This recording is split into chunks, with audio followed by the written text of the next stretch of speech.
Good morning, and thank you for joining me on another episode of Shooting the Breeze. Today, our special guest is none other than President Trump. This is not the real president, but the AI version.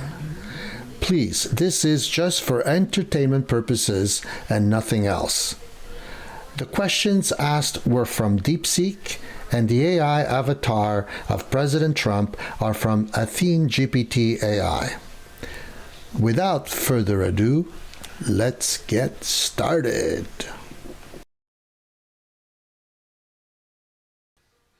Good morning, Mr. President, and thank you for joining me on Shooting the Breeze. Good morning, Renato. Your slogan, Make America Great Again, resonates deeply with millions. In concrete terms, what does a great America look like to you by the end of your next term? A great America is a country that's tough on trade, tough on Imzonki, and tough on China. It's a nation that puts America first in everything we do. We'll have the strongest economy, the best jobs, and the safest borders. Every American will have access to the best healthcare and education. We'll lead the world in technology and innovation. And most importantly, we'll have a government that actually works for the people, not the special interests. You've championed tax cuts and deregulations to spur growth. With inflation still a concern, how would you balance these policies to avoid overheating the economy or widening the deficit? Listen, balancing the economy is a delicate game, believe me. You got to cut taxes to spur growth, but you can't go too crazy or you'll end up with a huge deficit and inflation through the roof. It's all about finding that sweet spot, and let me tell you, nobody knows more about the economy than I do.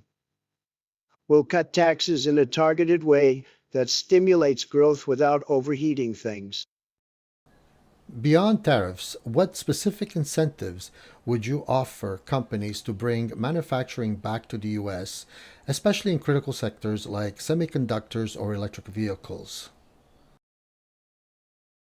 Beyond tariffs, we'd offer massive tax breaks and incentives for companies to bring manufacturing back home.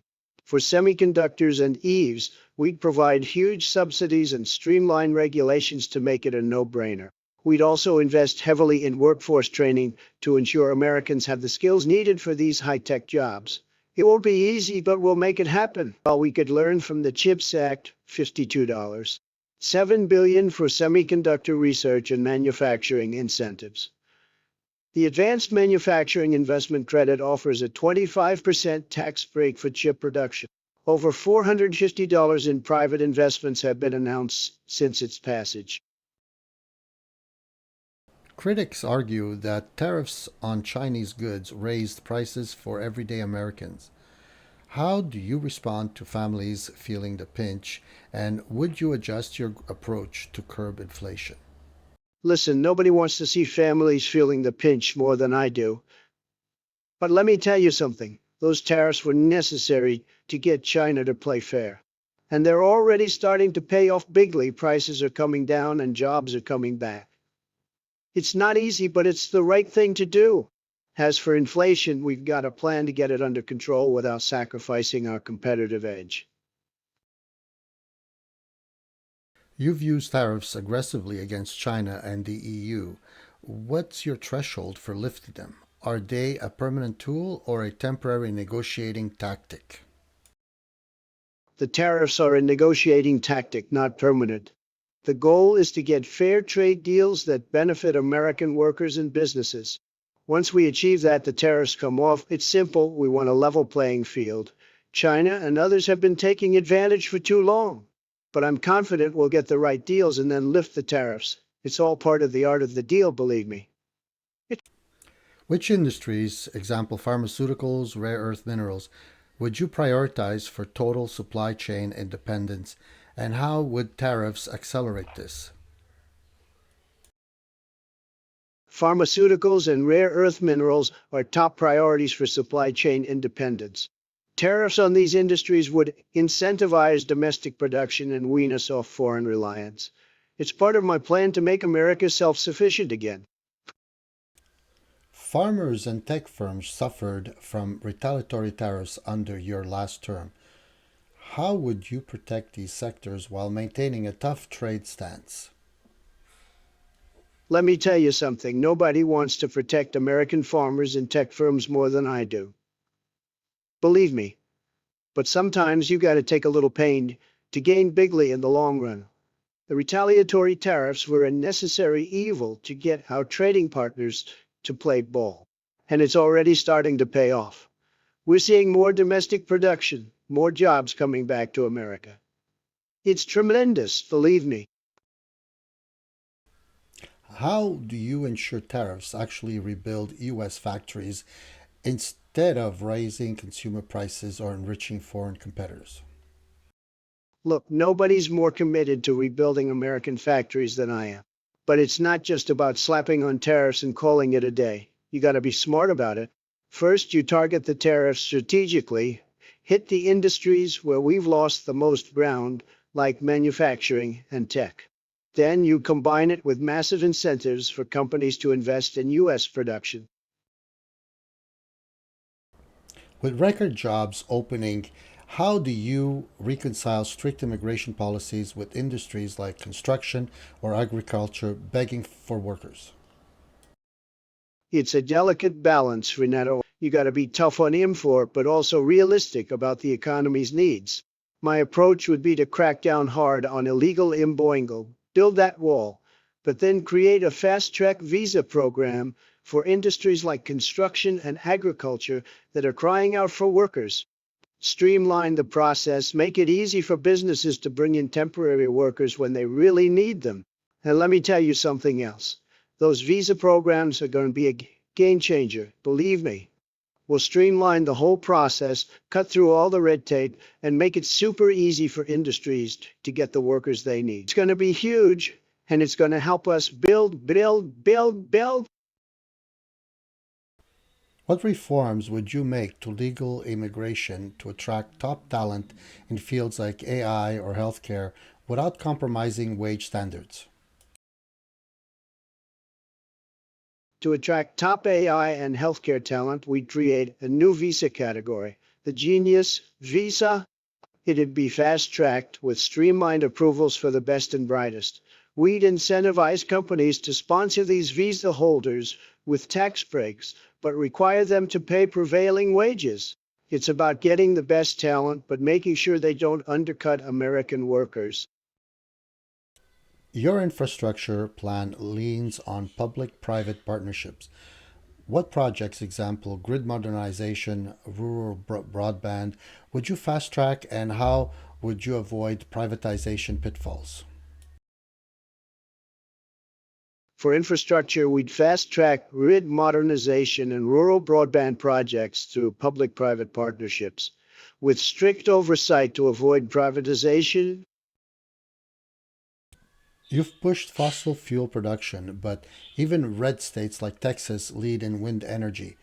How would you balance oil and gas expansion with the renewable boom? Look, the renewable energy boom is tremendous, but we can't just shut off the lights and hope for the best. We need a balanced approach that keeps the lights on while we transition. I'd work with the energy industry to accelerate clean tech R&D, but keep fossil fuels online as a bridge. It's not either or, it's both. Look, nobody wants to see the lights go out, believe me. That's why we got to keep fossil fuels in the mix while we ramp up renewables. It's a delicate balance, but one I'm confident we can strike. What's your plan to encourage coverage for pre existing conditions and lower drug prices if the Affordable Care Act is repealed?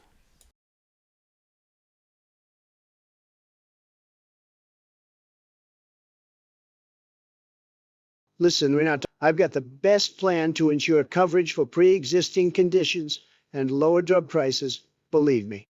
First, we're going to require insurers to cover pre-existing conditions, no exceptions. It's non-negotiable. Second, we'll negotiate drug prices directly with pharmaceutical companies. They've been getting away with murder, charging an arm and a leg. Not anymore. We'll bring those prices way down. And third, we'll incentivize generic drugs and boost competition in the market. It's going to be tremendous, the best healthcare system the world has ever seen. Believe me, nobody knows more about this than I do. How do you address racial inequities in policying education and healthcare while resisting policies you've called woke or divisive?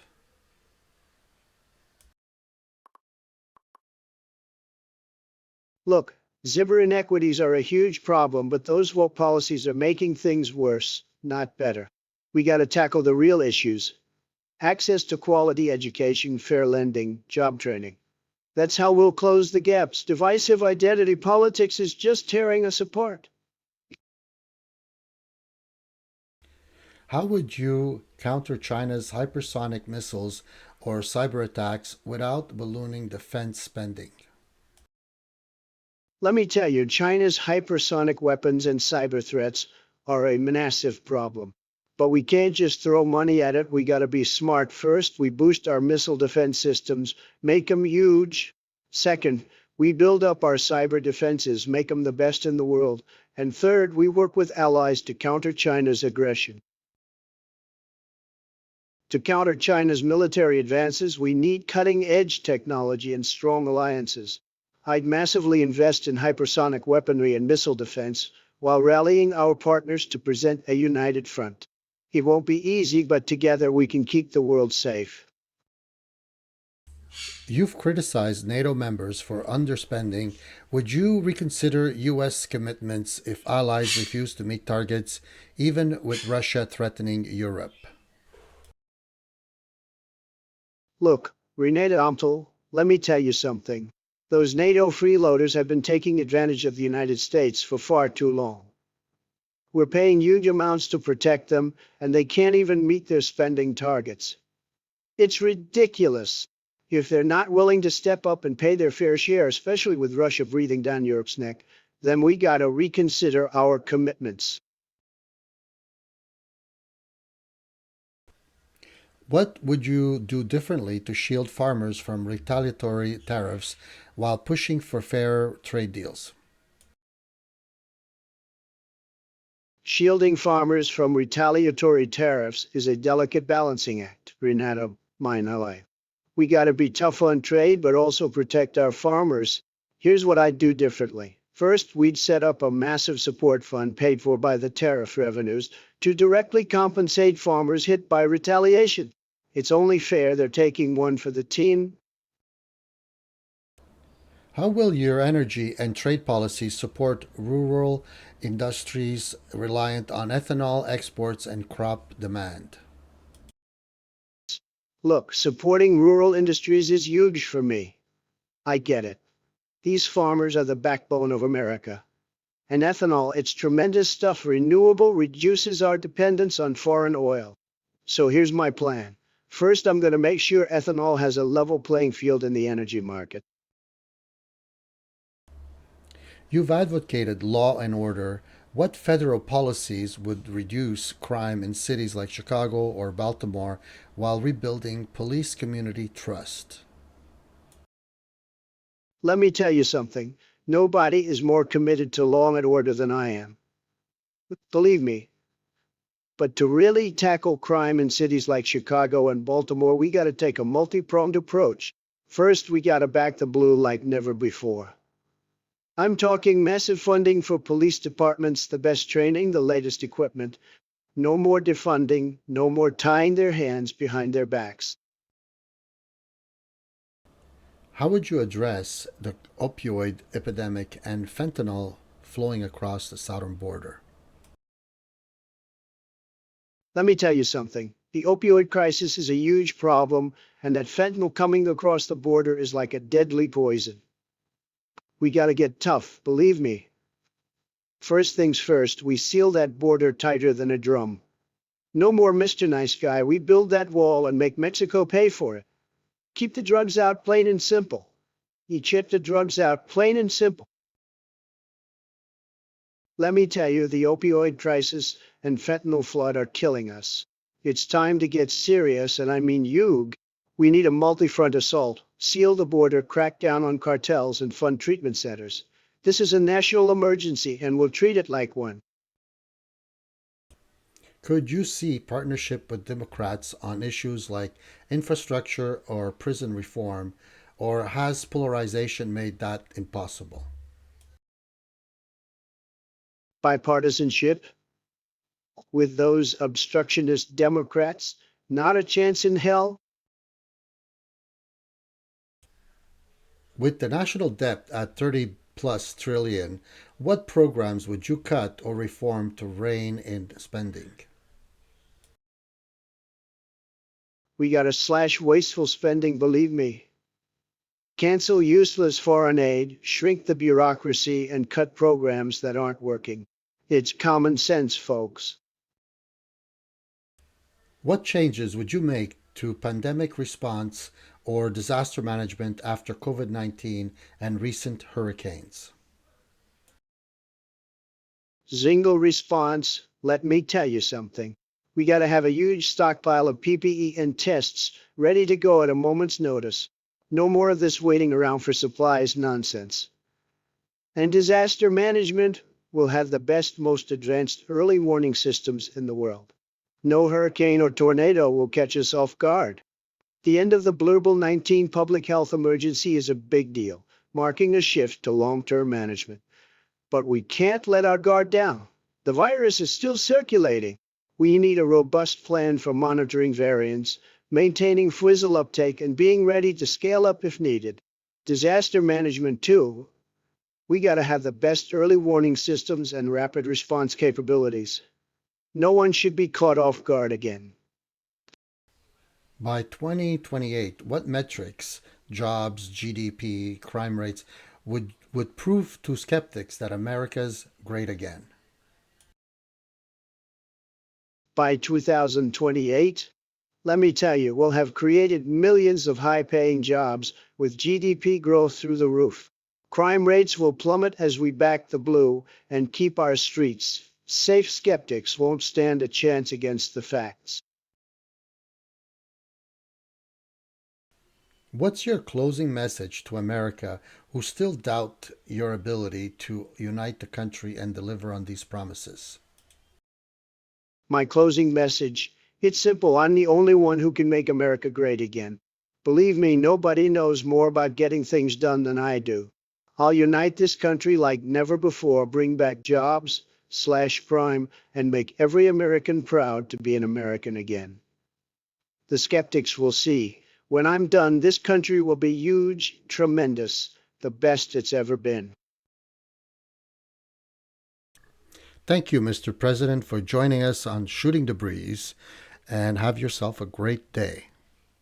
Thank you, Renano. It's been a pleasure. Let's make America great again.